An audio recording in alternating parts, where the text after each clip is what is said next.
Inside Pelican Bay SHU, the cost of long-term isolation. The place designed for silence. Far in the northwest corner of California, near the Oregon border, sits one of the most studied, and most controversial prison facilities in the United States, Pelican Bay State Prison. Built in the late 1980s and opened in 1989, Pelican Bay was designed during a period when American corrections policy was shifting toward maximum control and high-security containment. The facility was constructed specifically to house individuals classified as the most dangerous or disruptive within the California prison system. At the center of the controversy is one unit inside the prison. The Secure Housing Unit, widely known as the SHU. For decades, it became a focal point in a national debate: what happens to the human mind under years, sometimes decades, of isolation? This is not a fictional account. It is a documented history of policies, conditions, lawsuits, reforms, and human consequences tied to long-term solitary confinement. But before we go deeper, if you value deeply researched, factual prison documentaries like this, take a moment to like and subscribe to the Inmate Diaries. Your support helps us continue producing accurate, high-effort investigative stories. Now, inside the SHU. What the SHU was built to do. The Secure Housing Unit at Pelican Bay was modeled after emerging, Supermax, prison concepts, facilities designed for total control, minimal movement, and near-complete separation between inmates. According to CDCR design documents and correctional planning records, the SHU was intended for prisoners considered ongoing security threats, alleged gang leaders or organizers, individuals accused of directing violence from inside prison, those repeatedly involved in serious rule violations. Unlike standard maximum security housing, SHU confinement involved extreme restriction of movement and interaction. Cells were typically concrete, windowless or with limited exterior visibility, and engineered to reduce communication between occupants. Most furnishings were built into the structure: a concrete bed platform, steel toilet unit, and fixed desk surface. The purpose, according to official correctional policy at the time, was prevention, not punishment alone, but prevention through separation. However, how long inmates remained in SHU confinement would later become the most disputed issue. Some remained for years. Some for more than a decade. A small number, according to court filings, for over 20 years. How SHU confinement worked, day to day. Daily life inside Pelican Bay's SHU followed a tightly controlled schedule documented in correctional procedure manuals and later described in court testimony. Inmates were generally confined to their cells for approximately 22 to 23 hours per day. Meals were delivered through a slot in the steel door. Movement occurred under escort and restraint.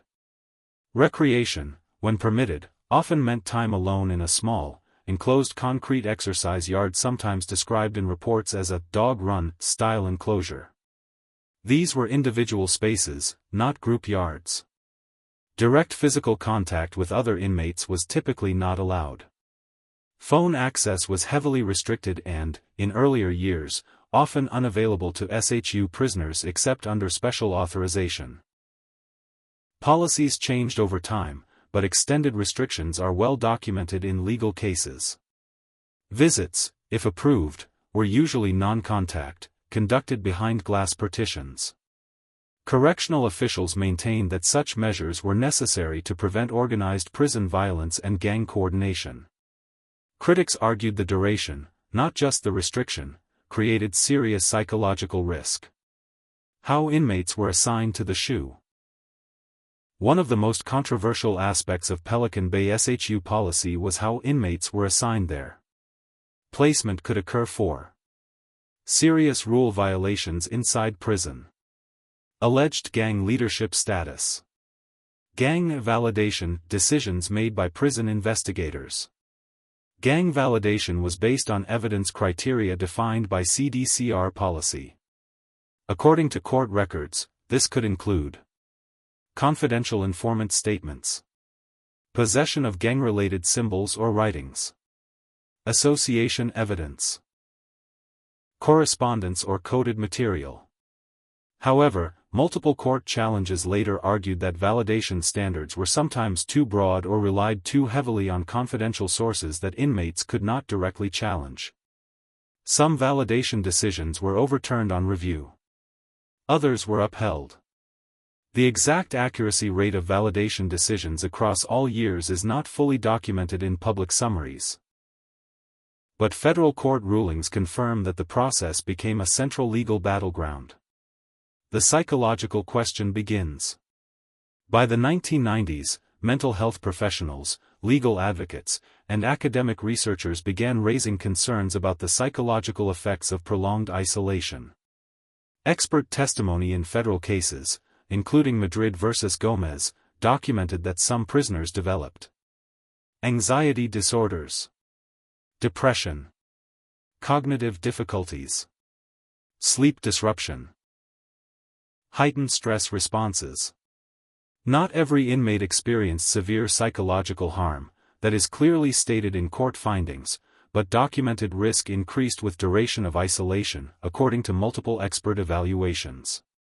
The court in Madrid versus Gomez did not rule that all SHU confinement was unconstitutional, but it did find that placing seriously mentally ill prisoners in those conditions could violate constitutional protections. That ruling marked the beginning of decades of legal scrutiny. And it set the stage for a much larger challenge still to come. The first major legal challenge. In the mid-1990s, Pelican Bay's SHU became the subject of one of the most important prison condition lawsuits in modern U.S. correctional history, Madrid versus Gomez. The case was filed by Pelican Bay inmates who challenged multiple aspects of SHU confinement, including use of force practices and the psychological impact of prolonged isolation. After extensive testimony, document review, and on-site inspection, a federal district court issued a detailed ruling in 1995. The court did not declare the SHU itself unconstitutional. But it did reach several critical factual conclusions. Conditions in the SHU were extremely restrictive. The environment posed serious risk to inmates with pre-existing mental illness. Placing seriously mentally ill prisoners in SHU isolation could violate the Eighth Amendment prohibition on cruel and unusual punishment. The ruling ordered changes to mental health screening and placement procedures. Importantly, the decision relied heavily on expert psychiatric testimony and direct facility inspections, making it one of the most thoroughly documented prison condition rulings of its time. However, the decision did not end long-term SHU confinement. The unit continued operating, and continued drawing scrutiny. How long could someone stay?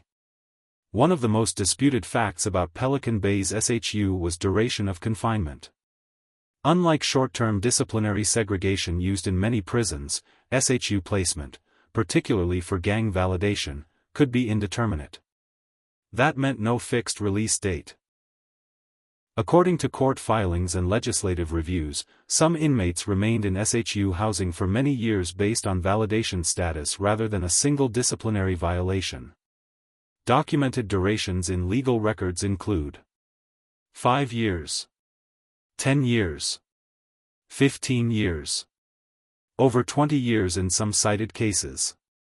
Exact totals vary across sources, and not every long-term SHU placement lasted continuously without review. CDCR policy required periodic classification reviews. But critics argued those reviews rarely resulted in release during earlier decades. Correctional authorities maintained that continued SHU placement depended on verified security risk. Prisoner advocates argued the system created effectively permanent isolation for some individuals. Both positions appear in court records. The validation system under scrutiny. SHU assignment based on gang validation became a central point of controversy in the 2000s and early 2010s. Validation decisions were made by prison investigators using documented criteria. These criteria were written into policy, but their interpretation became contested. Evidence used could include Written materials. Symbols or artwork. Communications. Informant statements. Association patterns. Critics, including civil rights attorneys and academic reviewers, argued that some criteria were too loosely defined and could misidentify cultural or personal expression as gang evidence. Correctional officials responded that gang identification required trained analysis and layered review. Court challenges revealed that some validation decisions were later reversed, but comprehensive reversal statistics across all years are not publicly consolidated in one official dataset.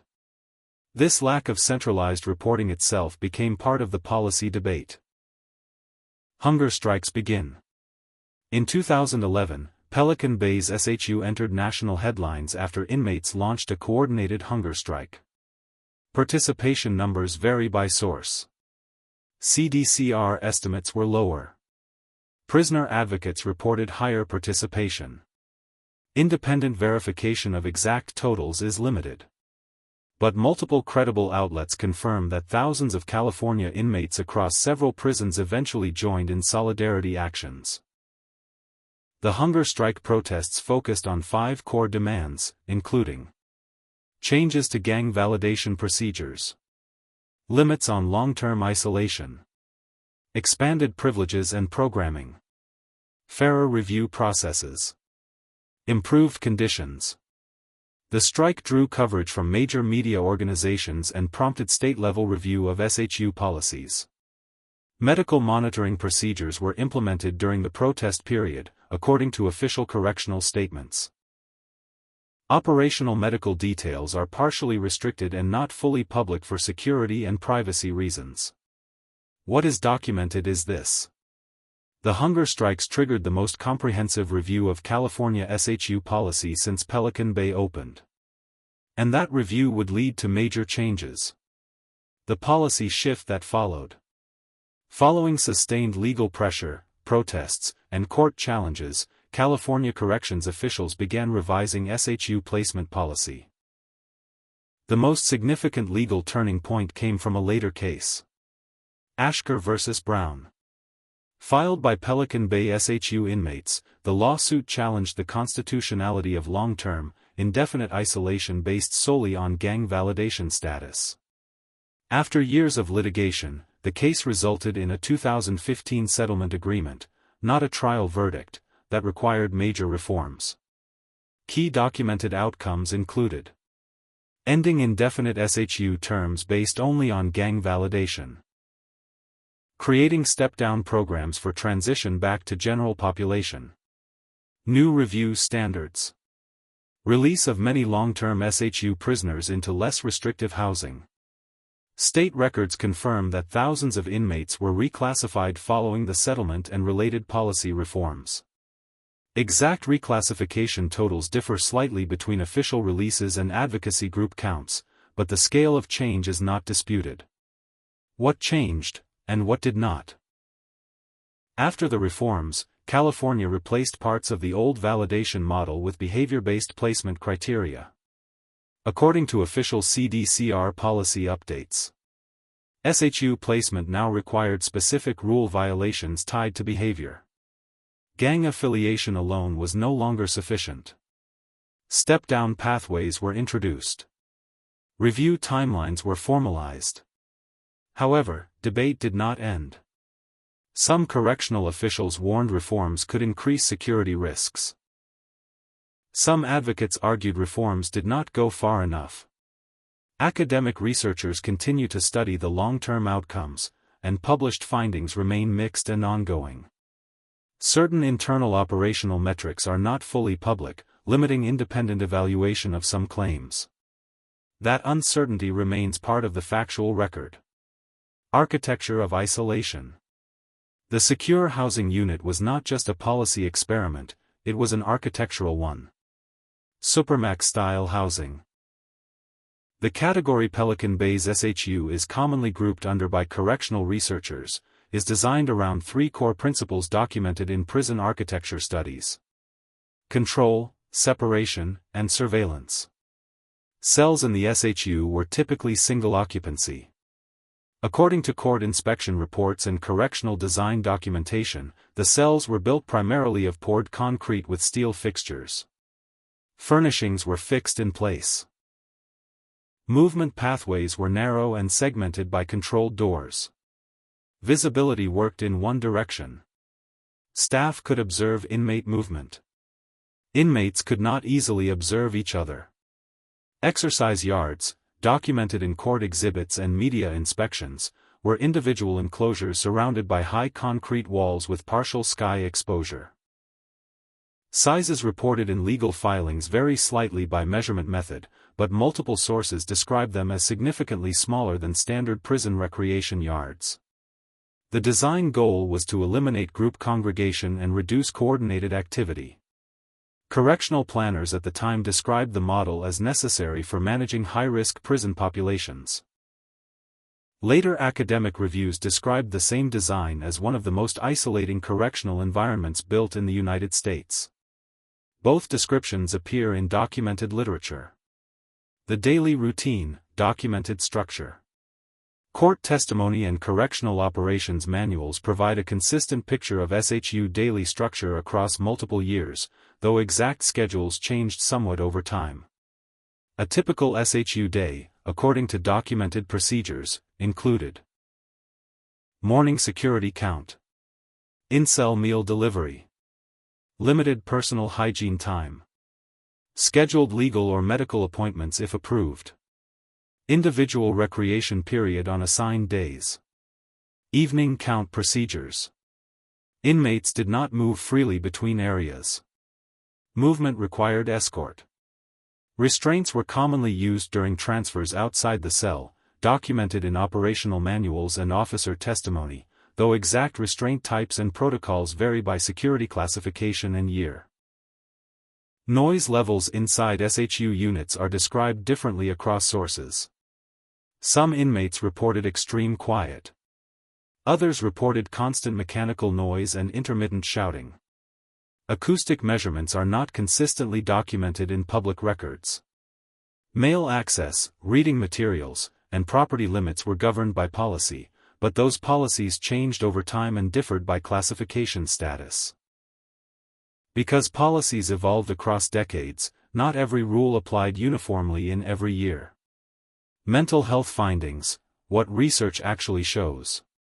A major part of the SHU debate centers on psychological impact, and this area is heavily studied in academic literature.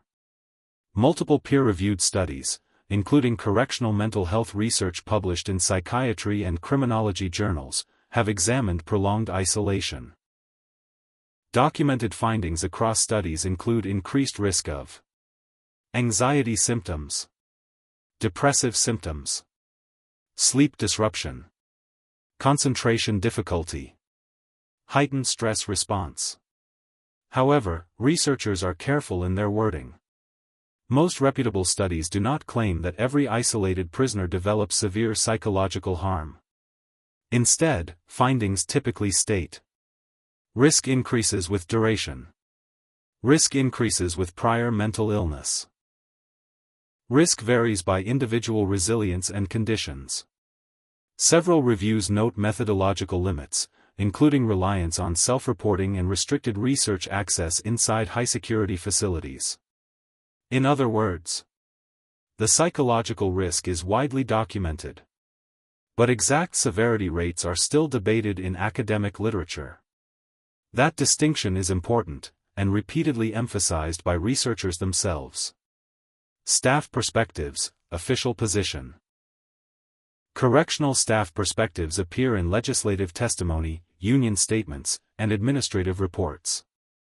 The consistent official position, documented across multiple decades, has been that SHU units are necessary for preventing organized prison violence, separating verified gang leadership, protecting other inmates and staff, interrupting criminal coordination inside prisons. Correctional administrators have repeatedly stated, in hearings and public briefings, that some inmates continued directing violent activity even while incarcerated, and that separation units were designed as a control measure. Some staff testimony also indicates that managing SHU populations can be psychologically demanding for officers as well, though formal research on officer mental health in SHU settings is more limited and less comprehensive.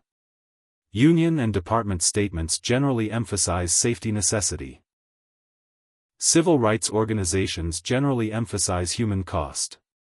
Both viewpoints are documented in official records.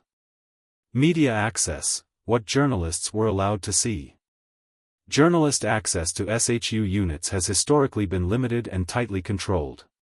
Several major news organizations, including national newspapers and wire services, have reported from Pelican Bay following approved tours or legal proceedings.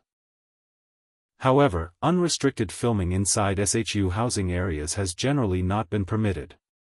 Most visual documentation comes from court exhibits, official tour footage, approved media walkthroughs, architectural diagrams, artist reconstructions based on verified descriptions.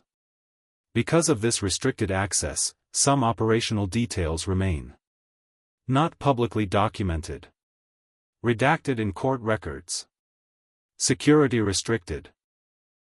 Responsible reporting distinguishes between what is directly observed and what is reported through testimony, and that distinction appears clearly in major investigative coverage. The national debate expands. By the early 2010s, long-term solitary confinement, including SHU-style isolation, became a national policy debate. U.S. Senate and state-level hearings examined duration limits, mental health impact, juvenile isolation policies, oversight standards. Human rights organizations published reports calling for strict limits on prolonged isolation. Correctional associations published counter-analyses warning against eliminating high-security separation tools. Some reforms occurred across multiple states, but policies vary widely by jurisdiction. There is no single national standard governing solitary confinement duration in state prisons. That remains true today. That's the documented reality behind long-term isolation inside Pelican Bay's SHU, drawn from court records, official reports, and verified investigative sources. If you found this breakdown valuable, subscribe to the Inmate Diaries for more fully factual prison and crime documentaries. We focus on accuracy, depth, and evidence, not exaggeration. Leave your thoughts in the comments, and let us know which facility or case you want us to examine next. Until the next story. Stay informed.